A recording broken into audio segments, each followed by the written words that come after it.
Hey folks, you're listening to All Aboard the Dream Train, a dream storytelling podcast where stories and adventures created by the unconscious brain are retold by the waking brain. Alright, ladies and gentle dudes, my name is Mason. You're listening to All Aboard the Dream Train. It's episode 5. It is Monday, August 12th. If this is your first time listening, welcome. In a nutshell, I interview a new person each episode. I invite the guests to talk a little bit about themselves to kind of give anyone that's listening an idea of the type of person they are. I ask them a few general sleep-related questions, and then they kind of just dive straight into their dream story or dream stories. And then we kind of wrap it up with their takeaway from those stories, and then sometimes there's conversation at the end.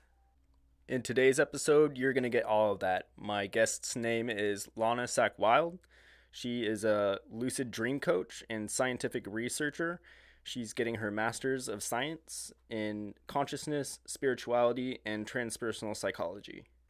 She describes a few dreams about lucidity, visitations from loved ones that have passed, and finally, Lana shares some wisdom about why we should be paying more attention to our dreams, and we get into a little bit of psychedelic talk as well. I think you're going to like it.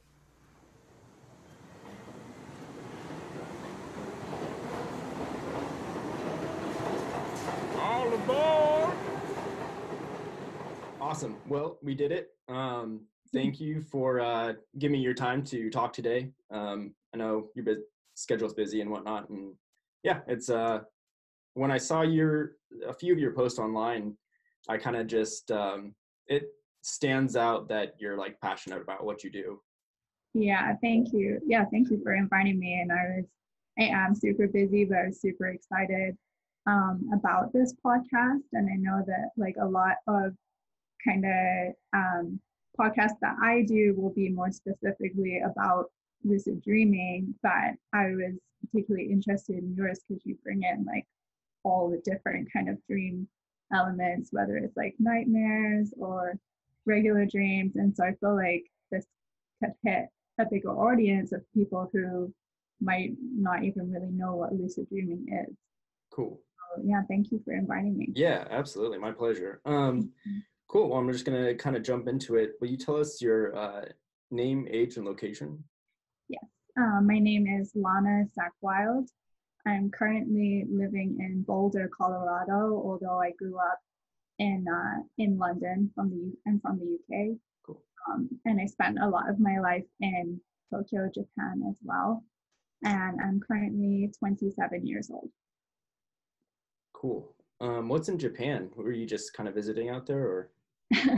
Actually, I intended to go out there for a month to stay with a friend, and I ended up being there for about close to 5 years. Dang. It looks beautiful out there for sure. Super beautiful. Yeah, it's an incredible place. Wow. Mm-hmm. What would you say your hobbies and passions are? I'm someone that actually loves doing everything. So like I play violin, I paint, I read, I knit, a lot of dream work. I love eating new foods, going out into nature. I always have like a couple of different hobbies going on. At the moment, I'm learning Korean. Yeah. How about you? Very cool. Kind of the same. I like picking up things and I hate learning them. Like initially, like that, like learning stage, I hate. It's like super painful, but I like just like dialing things in and like really getting comfortable with things and then just kind of seeing, what I can do with them. So, so like from like, I don't know, I had a stint where I like snowboarded and skated and like, that like, it's really cool to like push yourself and see that personal growth. But yeah, I've done a little bit of everything, musical instruments, sports, video editing. That's kind of how I know what I'm doing a little bit with this. Audio stuff is still really new to me, but nature. I really like your audio. I've listened to a couple of the previous podcasts that you've done so far. I love it. So cool. Oh, that's super cool to hear. Yeah, it's a very touchy thing, and like if you get something that's, I mean, if you can't nail it in, it's definitely changes things. Yeah, yeah. Good audio is very important. Sounding good so far. Excellent. I'm really glad to hear that. Okay. I'm going to jump into these sleep questions now.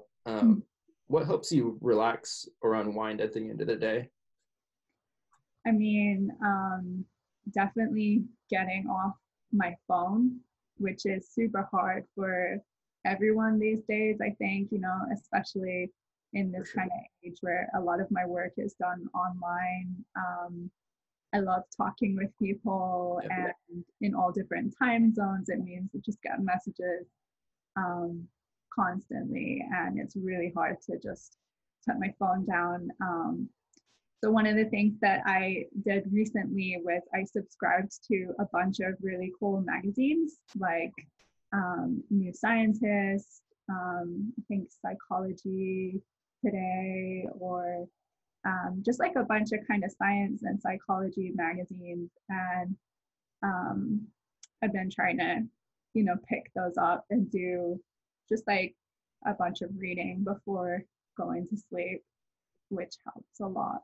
Yeah, definitely. I could see that like you've made this investment to like for reading material, which I mean you could probably find online, but like having them physically in front of you, I think that's a pretty good strategy. I haven't really thought about that. Yeah, I think having like a physical, I know it's super hard for people to do the whole like pick up an actual book and commit to like reading a book. That can seem a bit intense. But having like a magazine and just being able to like, I'll be like, I'll read like a couple of articles. And I don't know, maybe it's because they're online now, but like I've subscribed for a year to a bunch of magazines for as little as like $4, which is crazy to me. I had no idea it was that cheap, which is why I've subscribed to so many now. Yeah, that's super cheap. Are there any particular titles that you're like really into? I mean, I love Dreaming, which is an APA journal, obviously about dreams. It's about current dream research. And I love New Scientist as well, just because they send printed magazines out like on a weekly basis. So you're super kind of up to date with the stuff that's going on, rather than some magazines will print like every couple of months. So it's kind of outdated information by that time. Yeah, Those are my two favorites in the moment. cool. I'm gonna have to check those out. Mm-hmm. Do you have any sleep aids? Anything that like, or like a ritual or anything that like gets you in the zone for sleep? Um, Other than at the moment reading, not really. There will be times that I do kind of meditations or more intention setting for like going to sleep, especially with lucid dream work.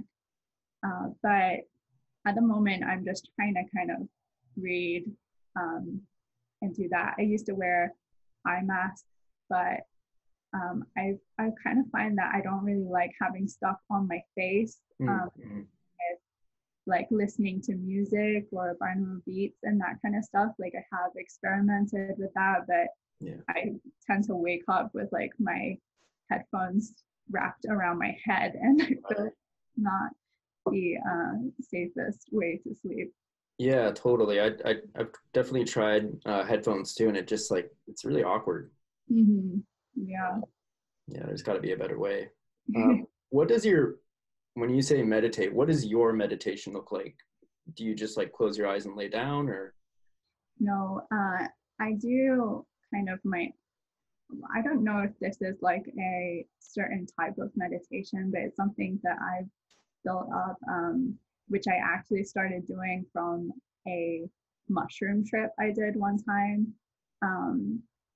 So basically, I go through my body piece by piece. Like I'll start with my head and just kind of channel all my energy into my head until I can start feeling something kind of moving, or like something's kind of touching your face, or those kind of electrical signals that might be on different parts of my head. And I kind of feel into those and try and move the energy around that area. And then as I'm breathing, I kind of feel that energy moving into different parts. So then it'll go like through my neck, through my arms, into my hands, into my fingers, like down my back, and then I'll do my front, that kind of thing, and kind of segment different parts of my body into different areas and work through them.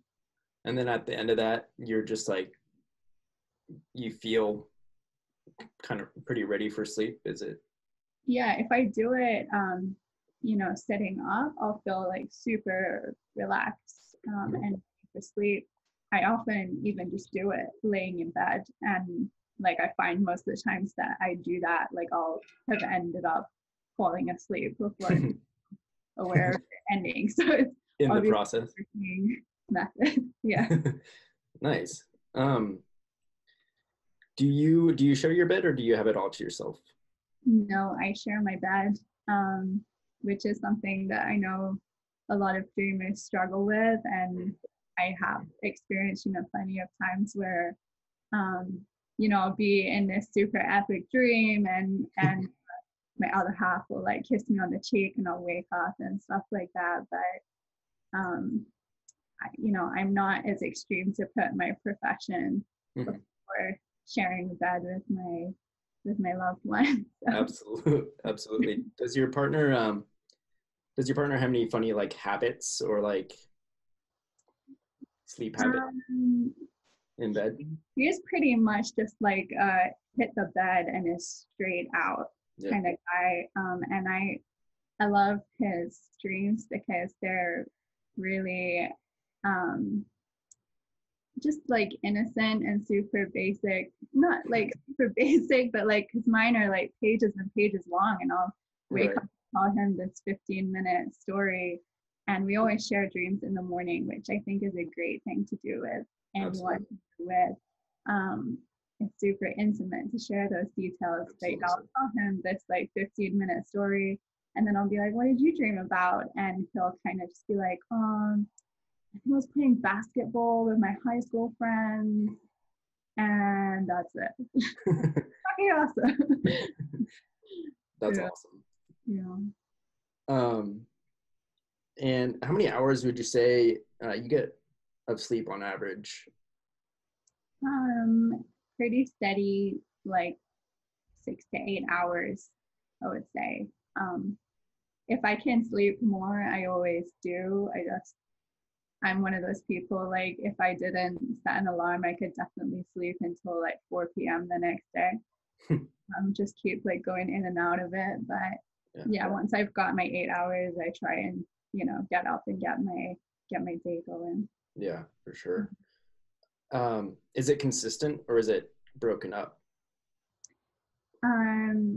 I mean, I do a lot of the wake back to bed practices for lucid dreaming. So I do have my alarms at like 4 in the morning, 5 in the morning, and I will get up and do meditations at that time, set intentions.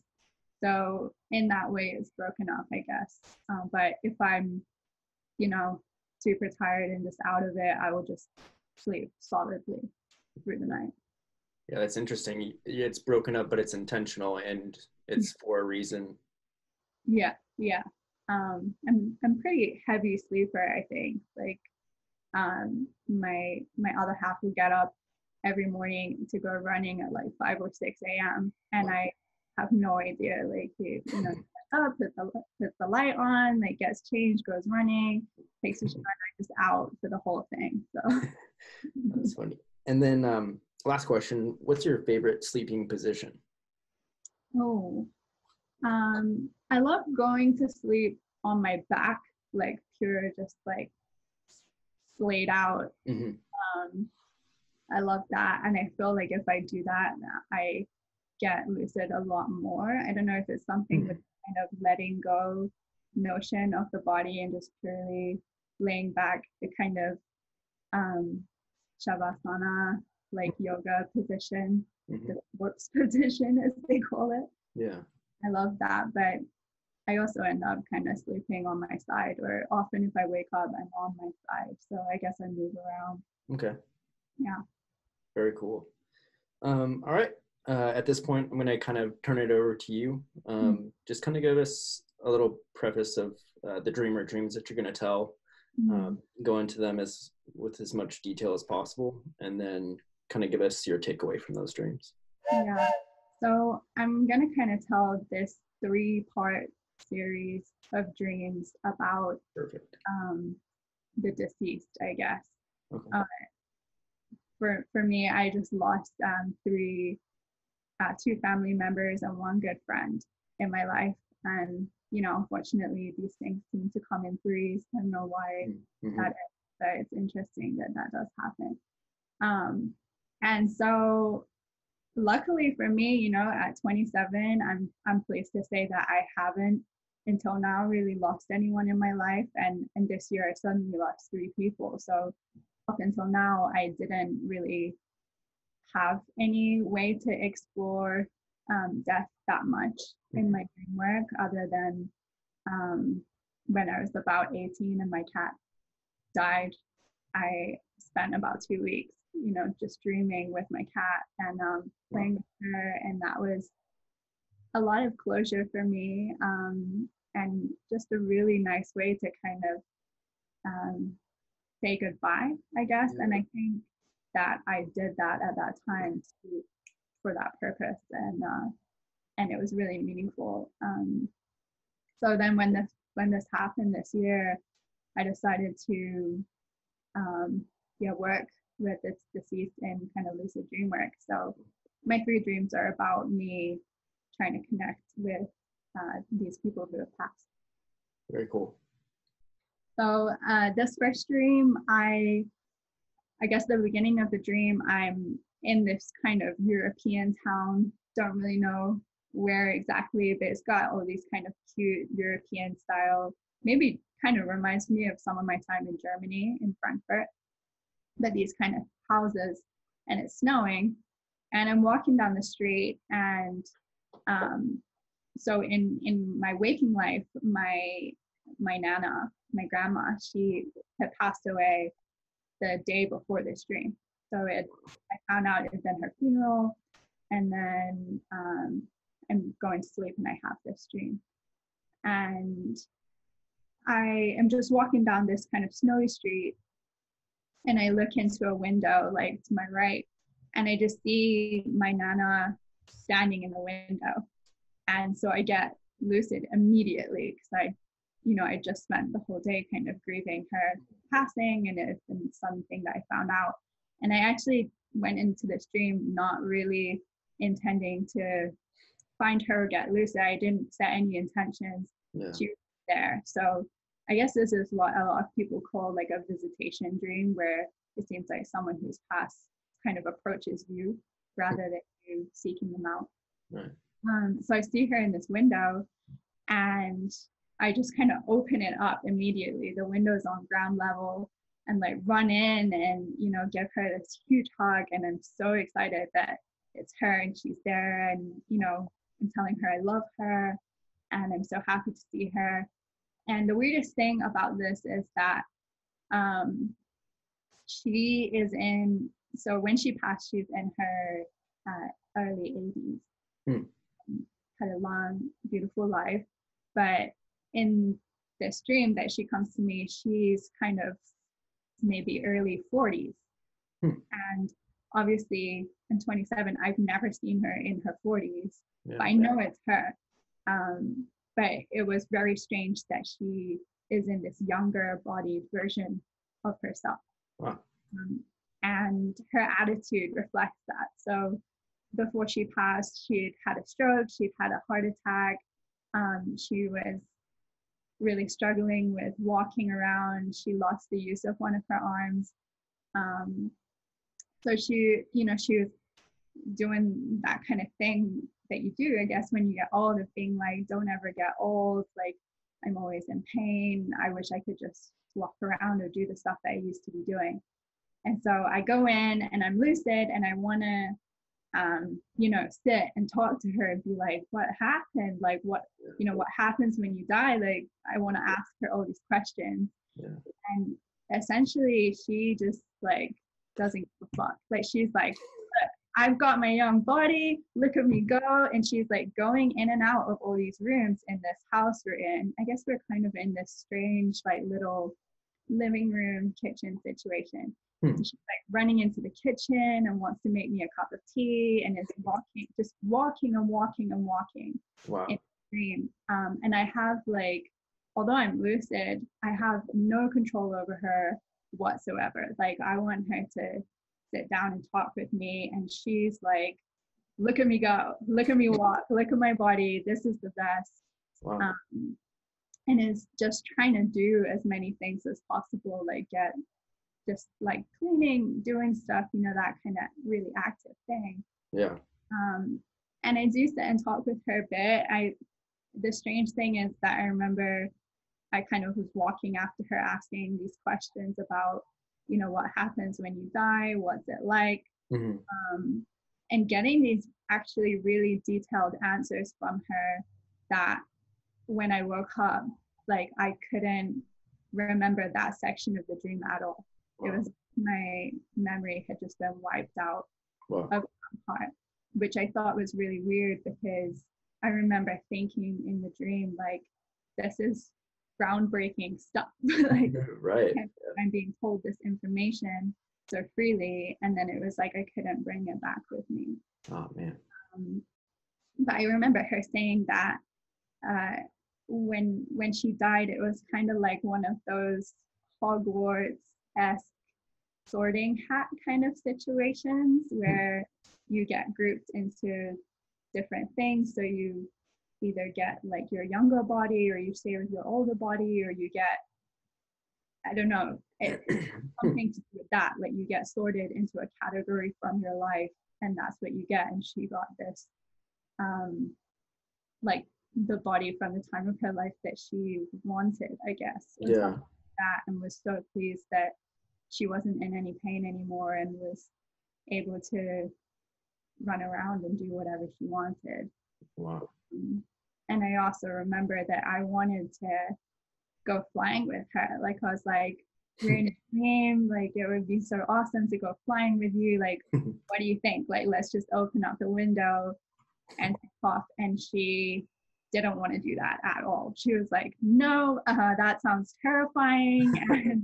And she just wanted to kind of sit down and talk and drink tea. And it was lovely. But it was one of those shocking lucid dreams where I was lucid, totally, had, you know, perfect vision, perfect control over myself and the surroundings, that I wasn't in control of her at all. It was very much like she was her own conscious being. She'd chosen to visit me, and she was doing whatever she wanted.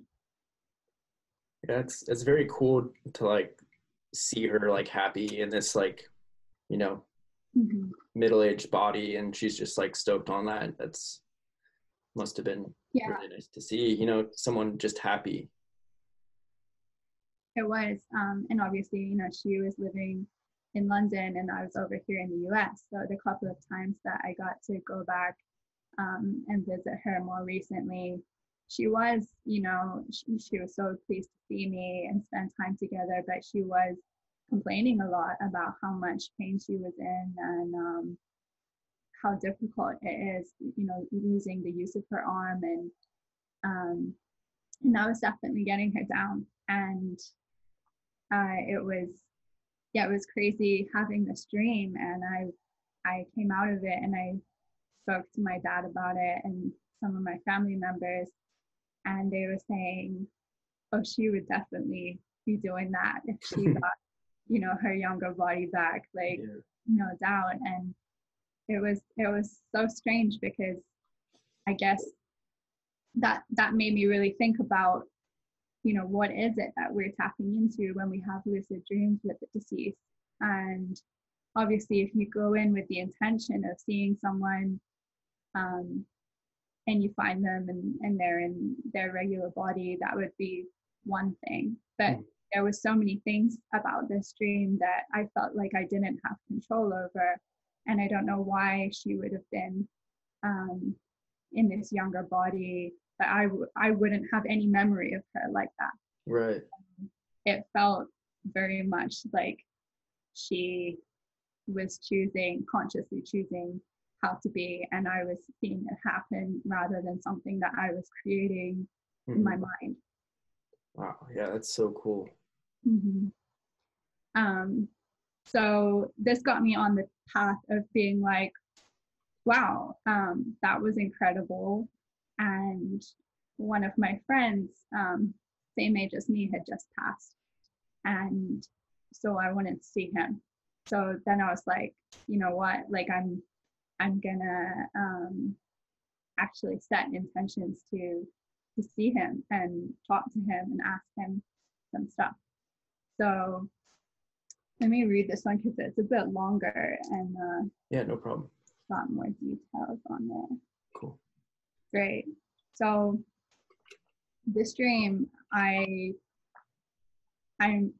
just in a room full of people, and I don't know any of them. So that ended up getting me lucid immediately. So that's kind of one of my lucid dream triggers, is whenever I see people, I just kind of bring myself back to the moment of being like, who am I with? Would I usually be with these people? What am I doing in this situation? Kind of going back to that awareness. And so often in dreams now, if I'm with anyone who I don't know, and then I go into that cycle of questions, I'll immediately get lucid. Interesting. So I'm in this room full of people, and I mentioned in this account that the lighting is not very good. So I kind of command the lighting or the room, like I turn the lights on, or get brighter now, or get clearer now. And that usually kind of makes the visuals better, realizes the dream. So I immediately shout out to the dream, like, bring me my friend's name, and nothing happens. And then I'm with all these people, and they're just kind of looking at me like, what is she doing? Yeah.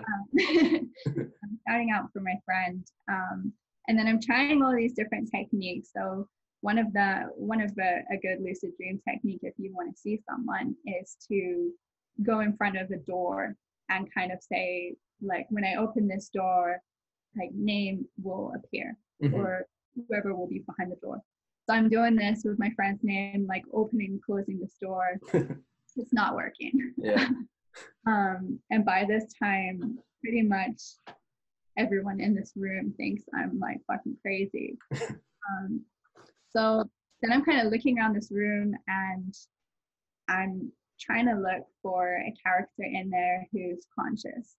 So like usually in your dreams, you have like conscious characters, or you have puppets, and the puppets are the people that are not really very active, will just be kind of sitting around, or the type of people who they don't have any like light within their eyes. You can control them super easily. Like if you talk to them, they'll kind of say the things that you're thinking or whatever. It seems very much like just a part of yourself. Gotcha. Or a part of your mind. Where there are these conscious characters, like in the dream of my Nana, like where I'm not in control of her at all. Like these kind of characters seem to have their own consciousness going from outside of me. Wow. So I'm looking around to see if there's any of those. I spot one girl who looks super conscious, and she tells me that the room opposite the room I'm in is full of conscious characters. So I'm like, awesome, they'll give me information. Yeah. So I leave this room, go out into this hallway. I guess I'm in this like weird kind of hotel space. Like it looks like there's a long hallway, like a lot of different doors. I was in one of these like rooms that seemed like a living room. Like there's sofa, chairs, and people sitting around. So I go into the other room, see another conscious character. Like this room is full of conscious people. Wow. Go in there, and I'm like, why is everyone out there not conscious? Like, what's going on? Yeah. And we kind of have this small conversation there, like, oh yeah, like all the conscious people are staying in this room or something. It's very weird. Wow.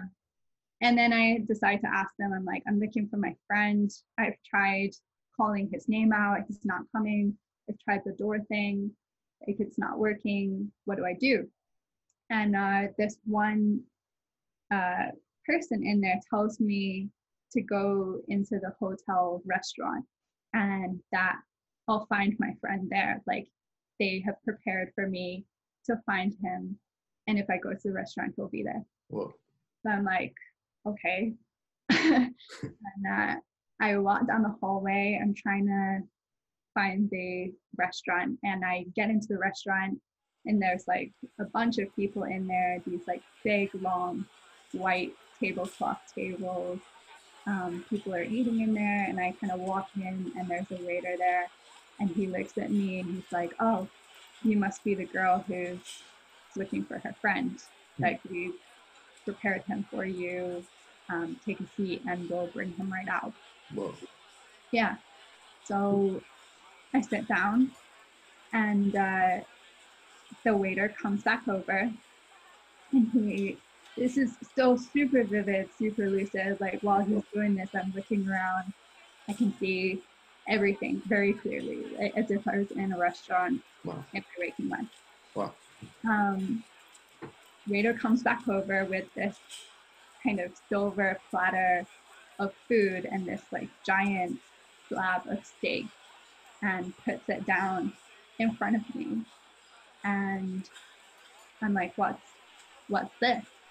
And he's like, it's your friend, and kind of like hints at me to like look down. And I look down, and it's got like this, one of those like paper menu type things that tells you what your dish is. Yeah. And it says that the steak is like the name of my friend. Whoa. Like, what? And I'm kind of like laughing at this point, because I'm just like, what is going on? Like, why are these people messing with me? Like, I just want to friend and talk to him. And I'm kind of like, okay, this is just getting weird now. So I get up, and I'm like, I'm just gonna go somewhere else, like change this whole scenery. Like, this place is going crazy. So I get up, and I walk outside of this building, and I see this house, like this kind of little pathway going up to this, not actually a house, it's more of a mansion, like one of these like beautiful brick mansions with all these like nice trees, and it looks really peaceful and beautiful. And I'm like, I'm gonna go in there.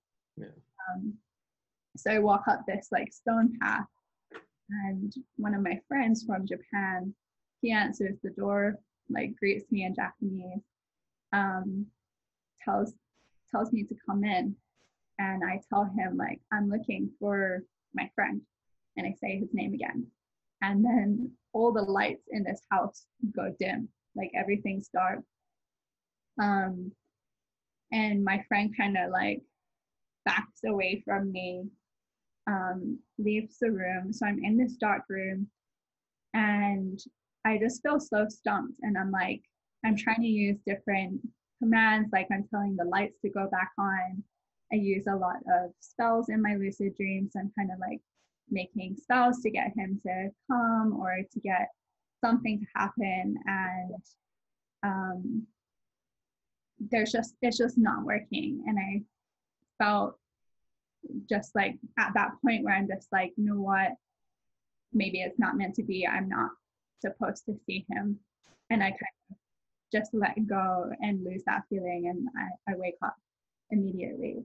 And that dream was such a contrasting dream for me, and it really made me go back to compare it with the dream with my Nana, where she kind of visited me, and thinking about the ways that, you know, maybe we can't just make someone appear or do what we want. When we're lucid, like maybe it kind of depends on them if they want to be seen or want to be contacted, or I don't know. If it's just not the right time. Yeah. And so I read kind of a bit more into people's lucid dreams with people, and I read that like people seem to say that you can't just command someone from the other side or whatever you believe it is to show up when you want, and it might be years before that person visits you, they might not visit you at all. Right. And this really changed my perspective on lucid dreaming and how much control we have. And it reminded me of that Robert Wagner quote where he kind of says that the sailor has control over the ship, but not control over the sea. Mm-hmm. So like you can be a really good sailor, a really good lucid dreamer, and have control over yourself and your environment, but you don't have control over everything. Like the dream is still doing something on its own. Yeah. Yeah. Wow. Yeah, it seems to be like it's a gift, you know, when things play out the way we want to. It's definitely a gift. I mean, if you had just been able to make your friend appear, and if everybody would be able to do that, it wouldn't be as significant when you do have these right dreams. Yeah, totally. Yeah, and it made me feel, you know, I don't know what I think about the afterlife or what happens.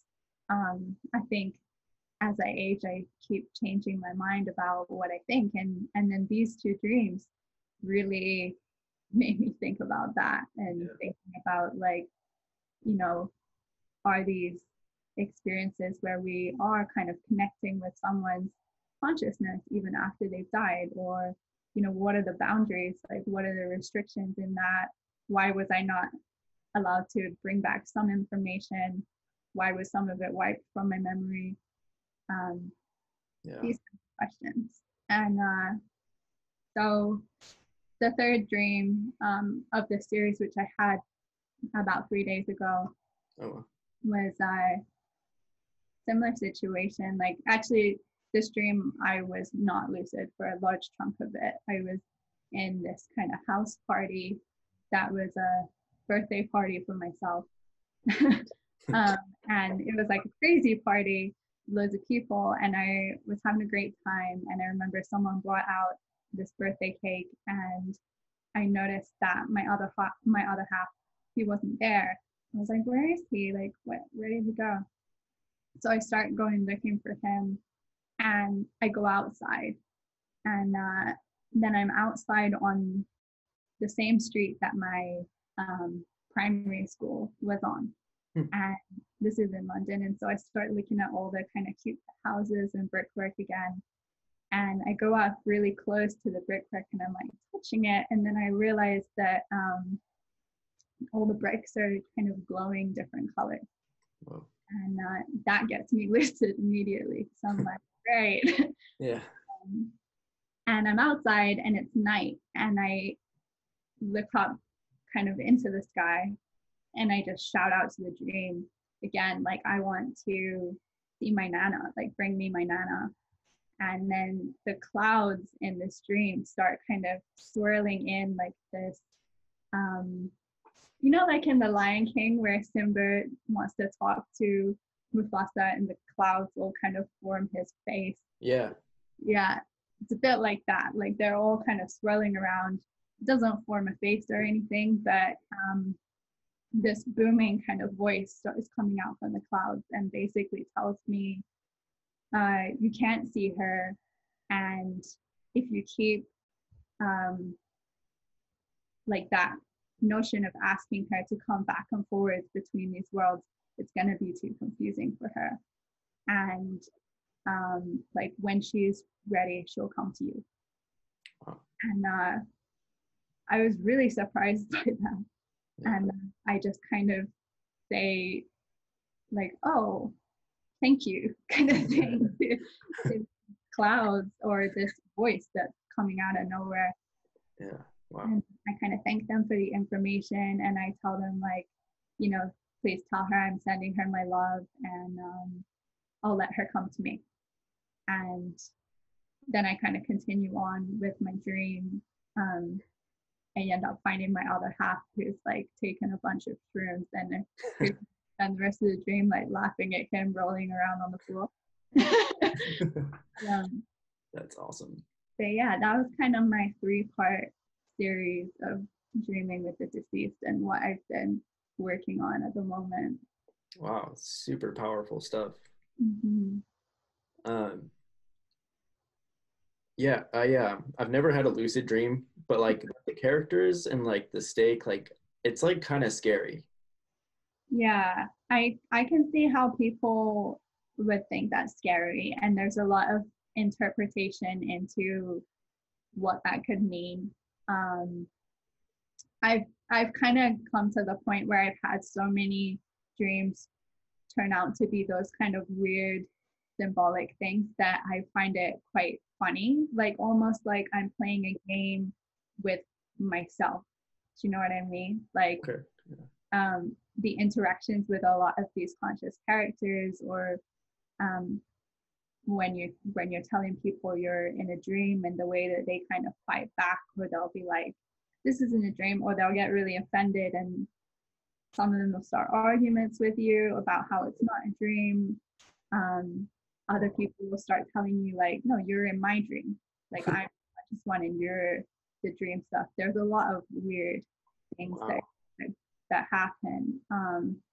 But if you've got that like full scope of lucidity, that kind of takes away the fear, because at the end of the day, I know that I'm in control of myself, at least.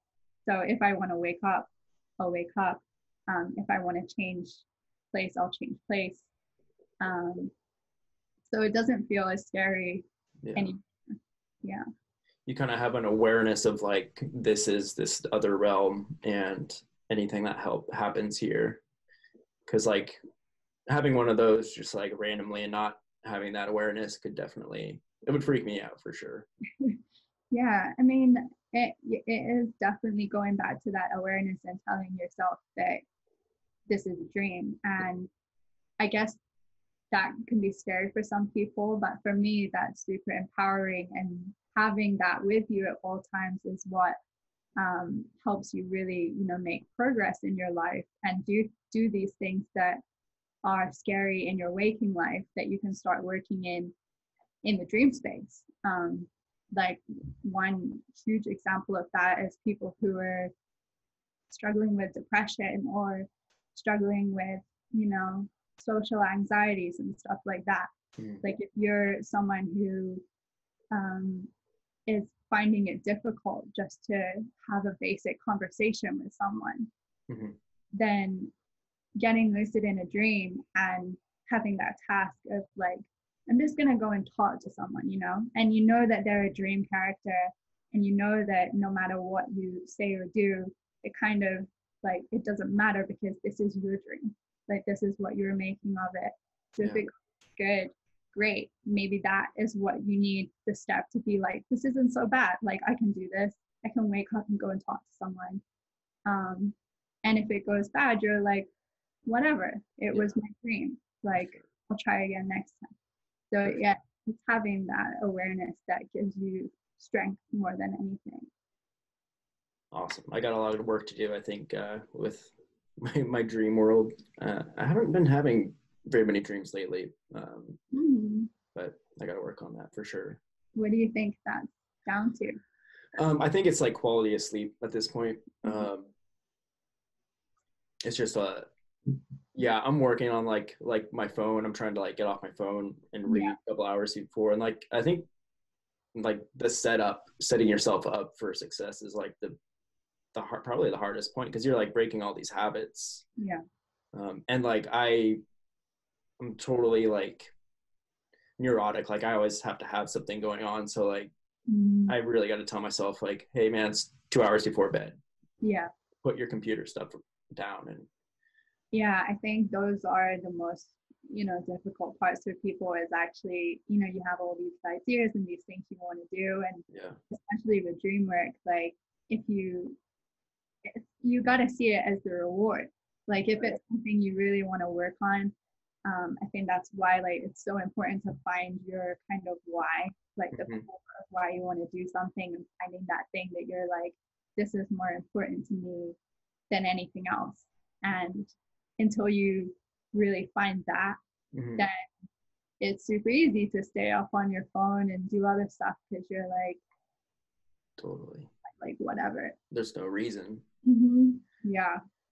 Well, that's a really good segue into kind of where I want to take this. As far as like, I mean, dreams are healthy. Like having control over your dreams is even healthier. But I read a lot of posts and whatnot online, and people, they want that magic pill to be able to become lucid, and just, you know, get into it. And there's a lot of different techniques out there. I think it sounds like you just really got to find what works for you. But yeah, there's no quick answer. It's is something you have to work on for sure. Yeah.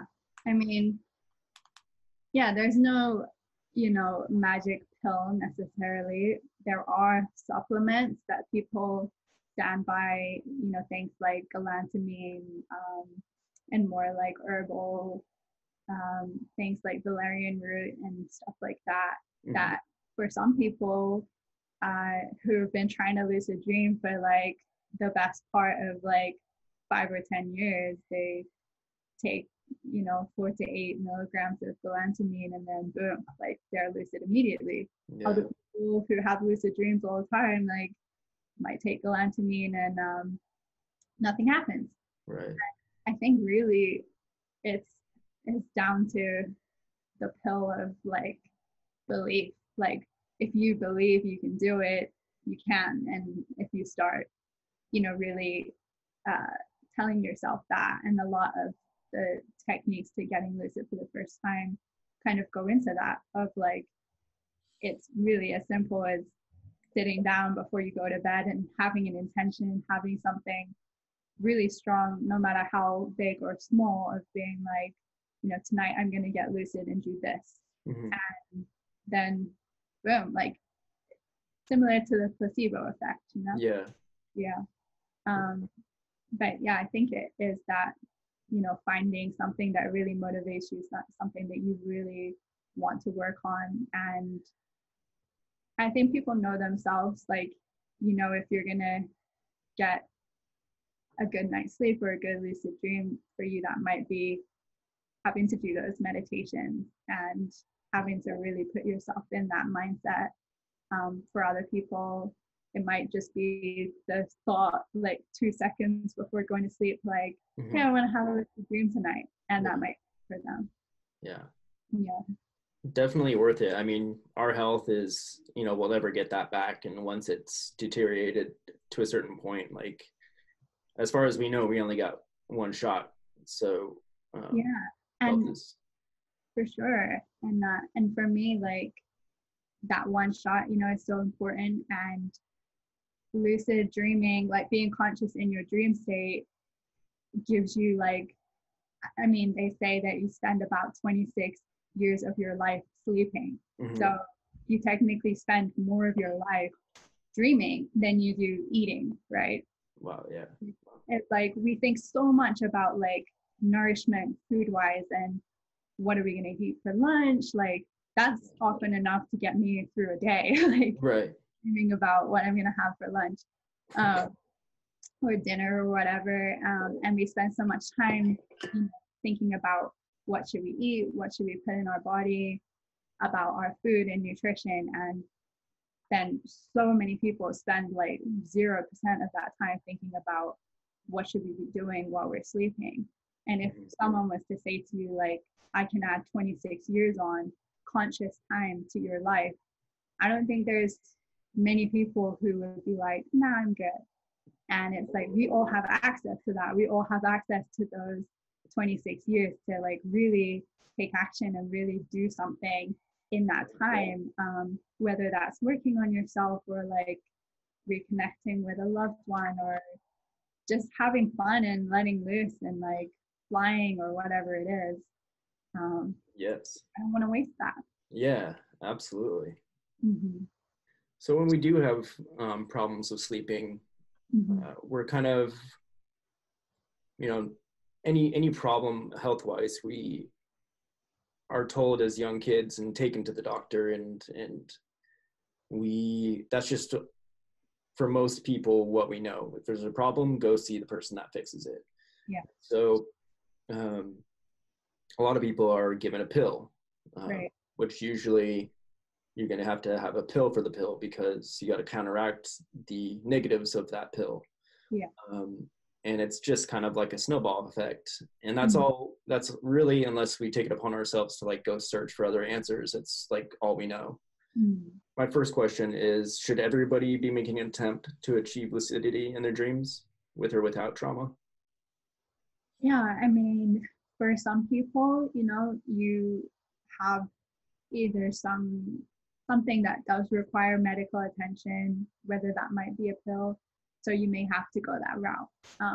For other people, you know, lucid dreaming is something that stops them taking things like antidepressants immediately, because I think, especially with depression, like a large part of depression is actually just spending that inner time on working out, like, what is it that gives my life meaning, right? And that's when we get depressed, is when we lose ourselves on that path and we don't know like what the point is anymore. Like we don't feel connected to there being any meaning in our lives.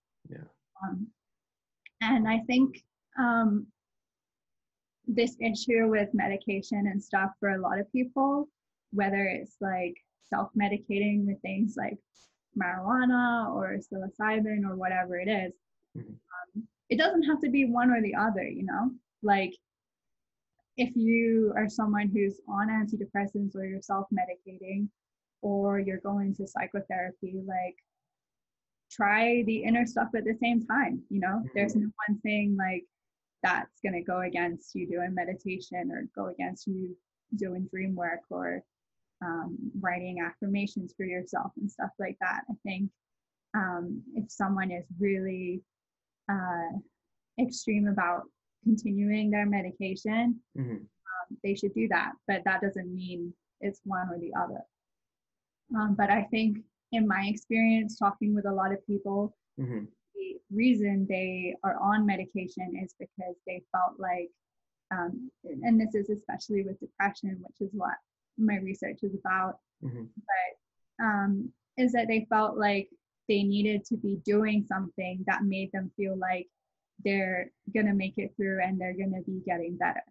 But what they actually want is that active feeling of I'm getting better. And for me, there's no better way to do that than through dream work and really committing yourself to these different things, like these, which is what I do in my coaching sessions, you know, like we sit and we really go into like, what is something that's going to give you meaning? Like, what are your deepest desires? What are goals you want?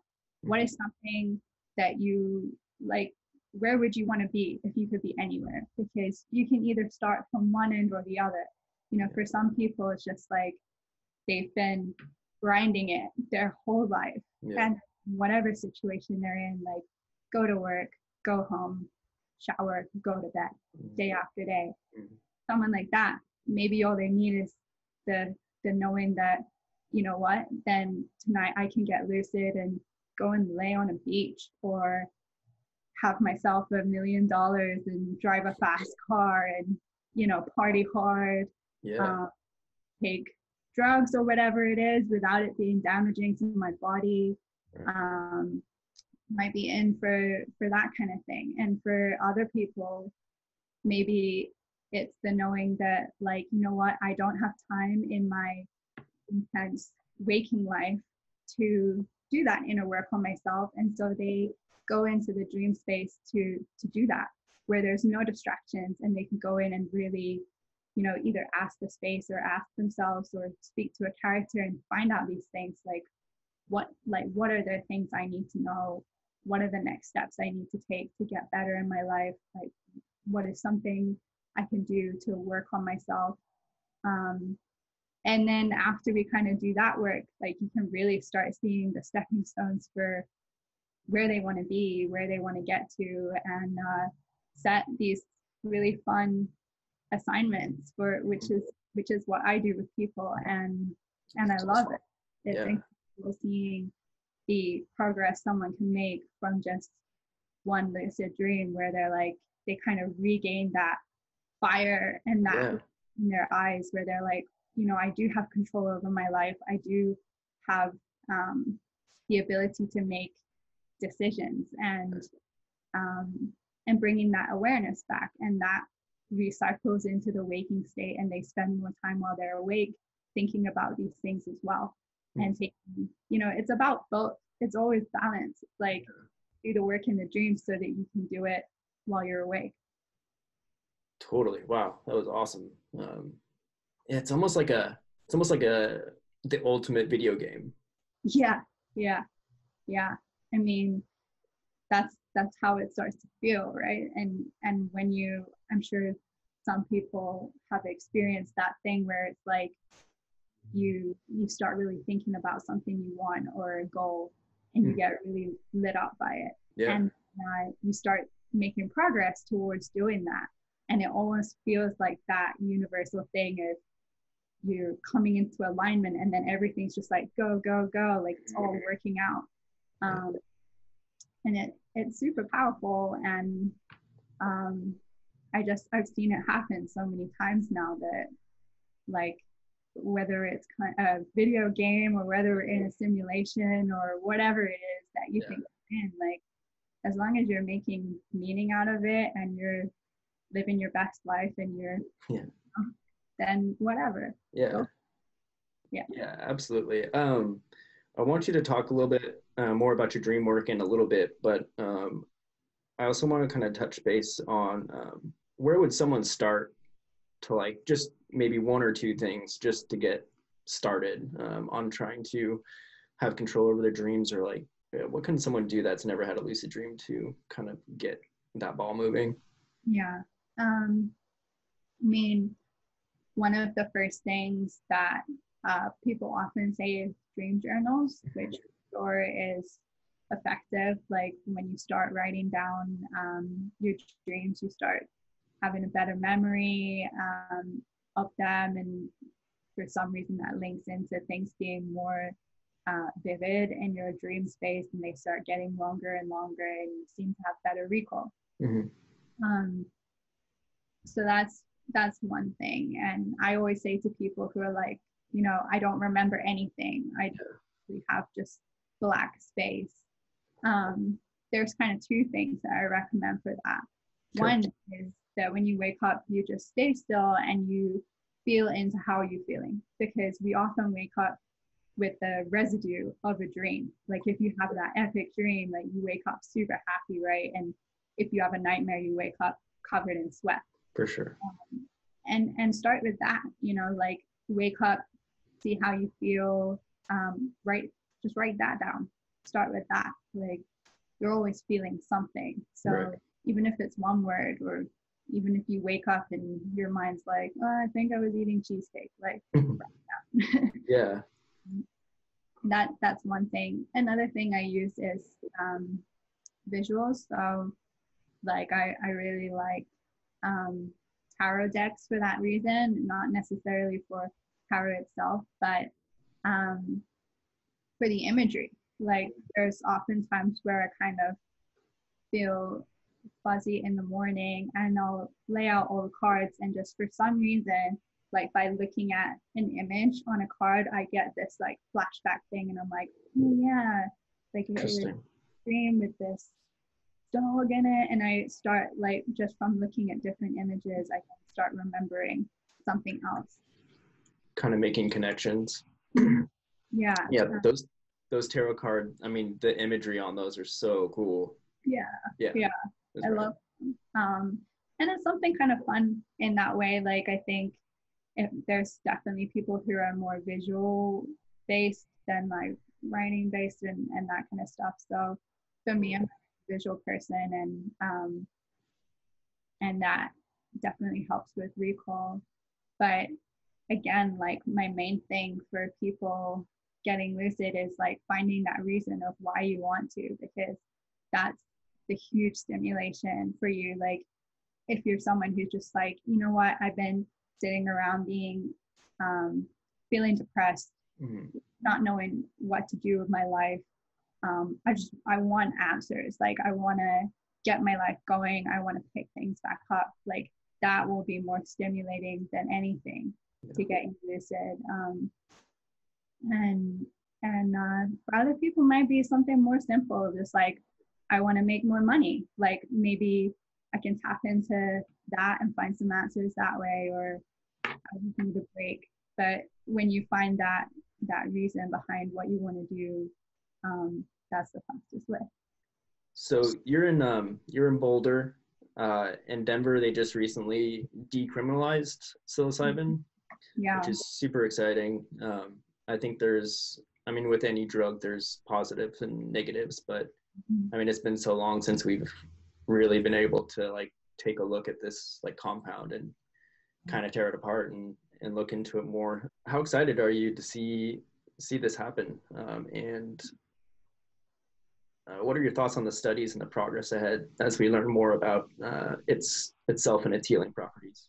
Yeah, I'm so excited about this. I think it's about time, like I can't believe that it's taken this long almost, especially in regards to scientific research. Like a huge part of the decriminalization for me is that now more scientists have access to using these, medicinal psychoactive drugs to actually study them finally and see what they really do, because before they were made illegal, like we didn't have much of a chance to really do that, and a lot of the supposed studies are clearly just bullshit and we're just like media propaganda and stuff like that.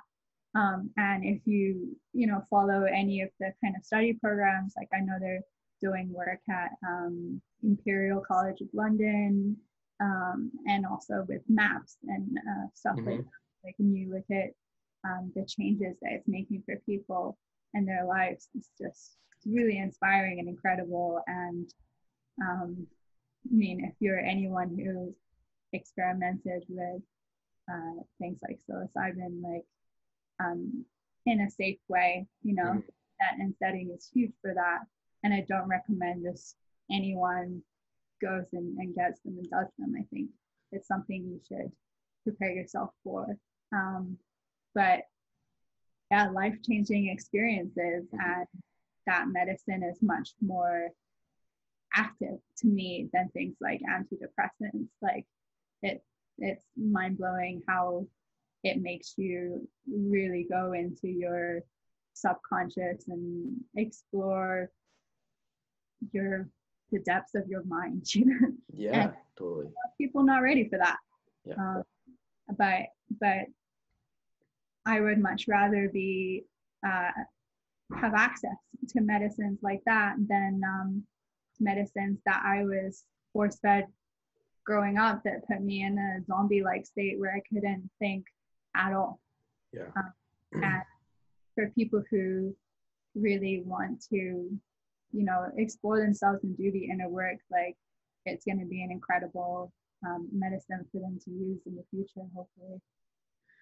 Well, it's interesting because, if you go to the doctor right now, they give you a pill which doesn't have a running history of success or failure. But psilocybin's been, it's just been around forever. And, it's not a cure-all, but we know that it's relatively safe.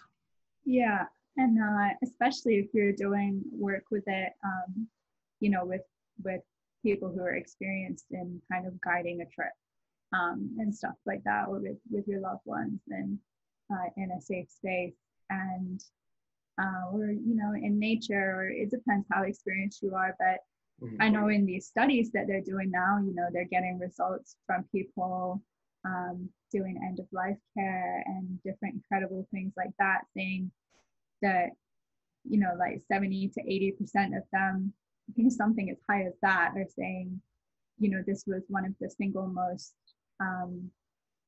important experiences of my life. And people are saying those sort of things, it's got to be doing something. Yes. And yes, it's a bit like dream work in that sense, where until you've kind of had that experience, it's very difficult to explain what it does, because it's going to be different for each individual. Yeah.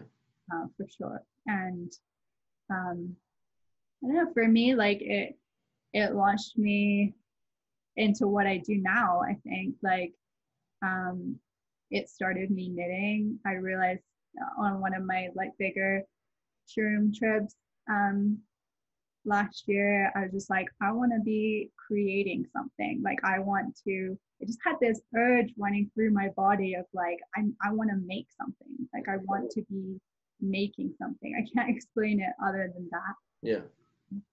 But that was what's running through me when I was kind of speaking to my inner self and wanted to know like, what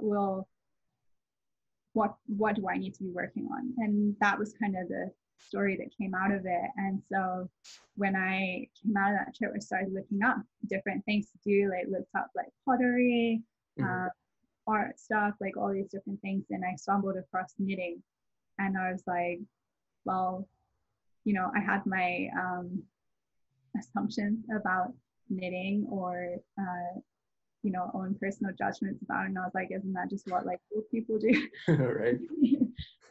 But it turned out to be like one of my favorite things in the world. I love it. It's super meditative, like sitting and counting stitches while you do it. It connected me to so many different people. I found these different groups of people doing it, so many young people doing it, men and women. I was like, where have you people been hiding my whole life? Right. And also just that satisfaction of like, I made a bunch of my friends like scarves and hats for Christmas, and it felt really satisfying to make something and give something to someone.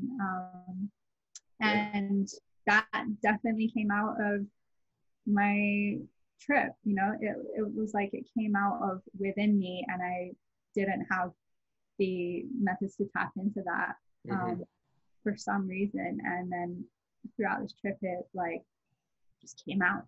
Yeah. And the other stories, you know, that I've heard from other people that come out of using those medicines are just life-changing, incredible things. Yeah. Absolutely.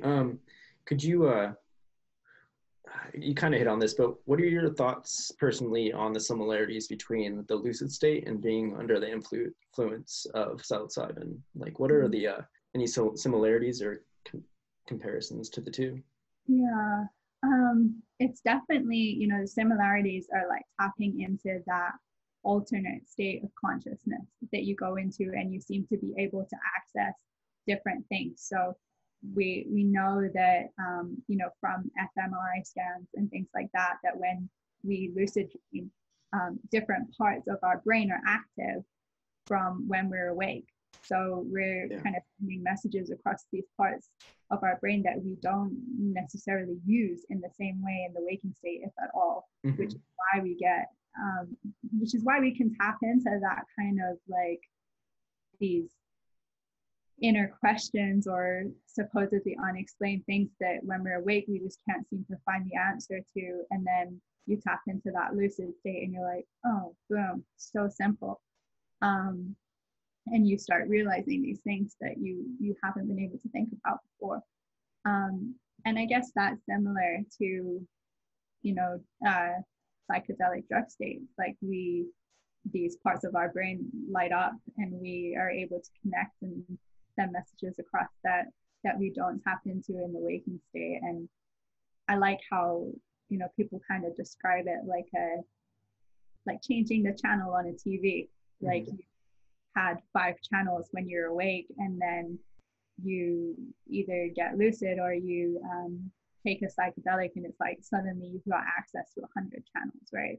And they're all different things, and you flip through them and kind of get to what you want. So it's, I guess that kind of access to information feels very similar. Yeah, totally. I can relate. I mean, not to the lucid dreaming state, but definitely the psilocybin side of things. You know, what's been your experience with that? What was psilocybin? Very little. I'm actually, I'm like trying to get back into it a little bit slowly. I really enjoy just like a slight head change, you know? I don't feel like I personally don't really want to go on like any lengthy adventures, although you know, not right away at least. I want to slowly introduce it, but you know, at the end of the day, I don't smoke weed because I drive trucks for a living, so I get random UAs. Yeah. But just getting a head change like once in a while would be, you know, would be huge for me. Yeah, I think two things from that. Like one is about microdosing and how that's like a very powerful way for people to kind of get that small head change, like a self-perceptional doses, you know. And I did microdosing for my research project for about 8 months, and it was incredible. Like the kind of boost of creativity, the boost of energy, just the different mindset that you get in, but you're not tripping, you know. You're just like feeling into this state. Again, it's very difficult to describe without doing it, but I know that now in Toronto, I think it's Toronto, definitely somewhere in Canada, they've now you know, opened up shops where you can buy microdoses legally, which is incredible, like the movement that's being made on that. And there's other programs like medicinal mindfulness that are based here in Boulder, and they do work on kind of cannabis, DMT, looking at the progress of things like that. And another one is the Third Wave. They specialize in microdosing. They've expanded out a lot now, but they're great to check out if you're interested in that kind of thing. And I think they have an entire program on like if you want to microdose and how you do it and how to do it safely and what kind of intentions to set and what doses to use, in this whole forum of people who are working together on exploring that realm. But the other point I wanted to make is about you're saying about the UA tests, and I know that there's being movement made now here in Colorado, at least, about how we shouldn't be able to be tested for things like marijuana. That should not come up on like a drug test for your work, like, because you know they've found so much evidence of how medicinal it is for people. Like it's almost unfair to be punishing people for that. So I mean, hopefully that's going to change in the near future. For sure. I've been thinking about this for years, and I know the answer why it's not available, because it's a money grab, but obviously I shouldn't be driving an 18-wheeler stoned, but there's got to be a test out there that can like prove if you smoked within the last 24 hours or whatever, because someone, you know, taking whatever substance on their weekends when they're in a safe environment shouldn't be illegal. No, as long as they're not hurting anybody else. Yeah, like it's mind-blowing to think like you can essentially get like completely wasted on like vodka or like any types of alcohol, spend the whole night drinking like tequila or something crazy like that, and go and work hard machinery with no and or like versus, you know, sitting in your living room smoking a bit of weed and like watching a movie or meditation to calm down and be punished for that. Seriously. Yeah. It's a big joke. It really is. Yeah. I'm glad it's finally, you know, changing, and not that I advise you to use like heavy machinery while you're stoned, but like you want to, you know, smoke weed with friends and have a laugh on a Saturday and go to work on Monday with no precautions, like there shouldn't be a problem with that. Yeah, absolutely. I think that's all I have. Do you I obviously want you to promote any of your dream work courses. I know you got one coming up. Can you give us some ways to contact you and see what you're up to and whatnot? For sure. Yeah. So something super exciting I'm working on right now is a retreat that I'm doing called Dreaming Wide Awake. This is a 3-day 2-night lucid dreaming retreat here in Boulder, Colorado, at a beautiful retreat center called Peaceful Meadow. It's going to be April 2020. The dates are 10th, 11th, and 12th of April. 12th of April is actually like International Lucid Dreaming Day, which is super epic to have that like, the finale of the retreat. But if you want to find out more about it, you can essentially go to my website, which is my name, Lana Sackwild, LanaSackwild.com. I have a big like poster out there on the front page of how you can apply for the retreat. I originally had it set up so that you know, anyone could register. That was how I was going to go with it, but I have now changed it to that you need to apply to be possibly selected to take part in this retreat, because we want to make it you know, a very special and intimate group of people. It's very you know, we want people to be in a similar group of people who have got similar goals, similar desires, really want to do this work, like take this as a serious thing and kind of make these connections for life.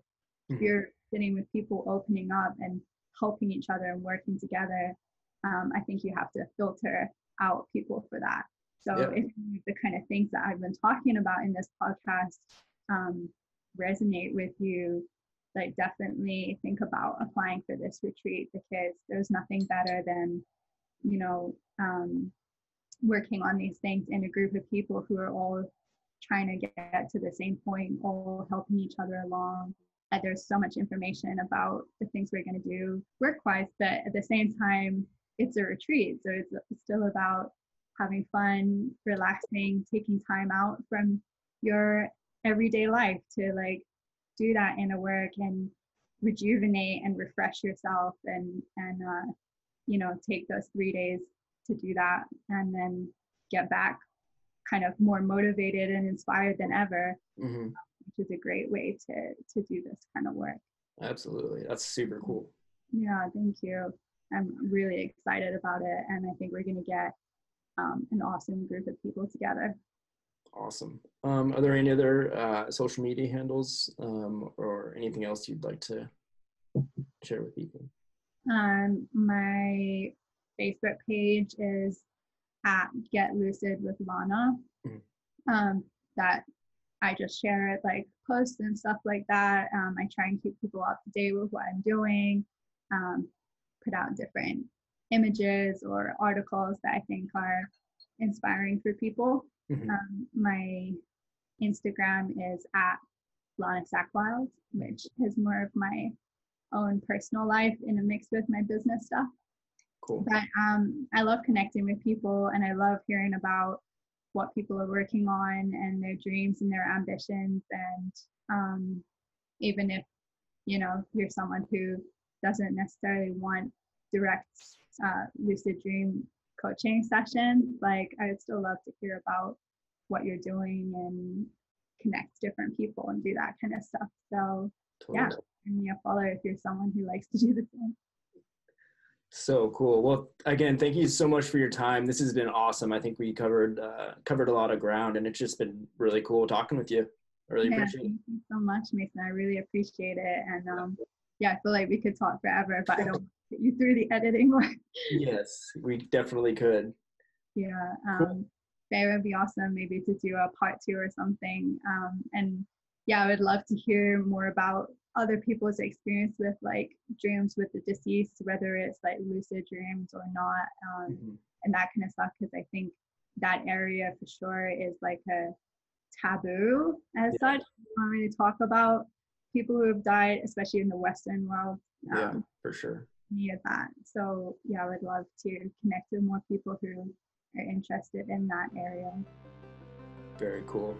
Rad. Well, you have an excellent Sunday. Again, I really appreciate it. And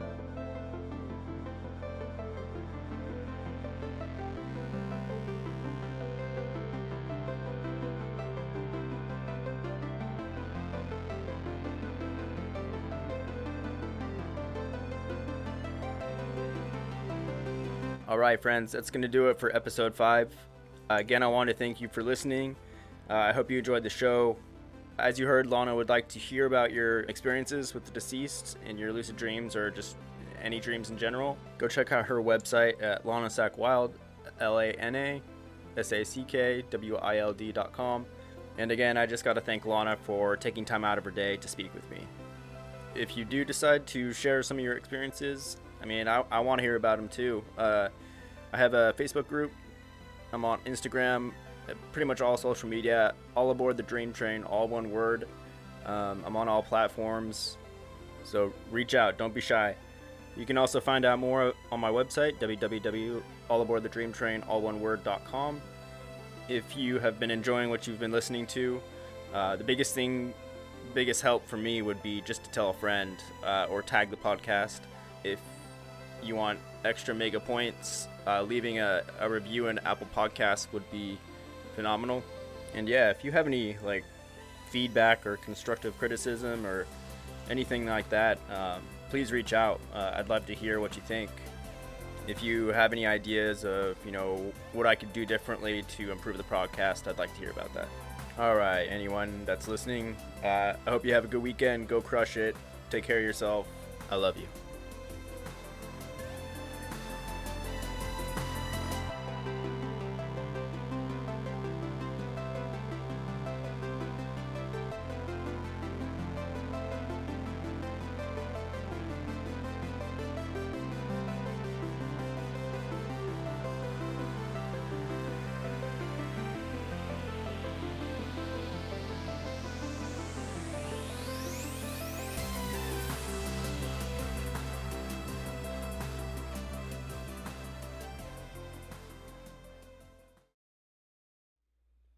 Hey Alexa, all aboard the Dream Train podcast. Subscribe.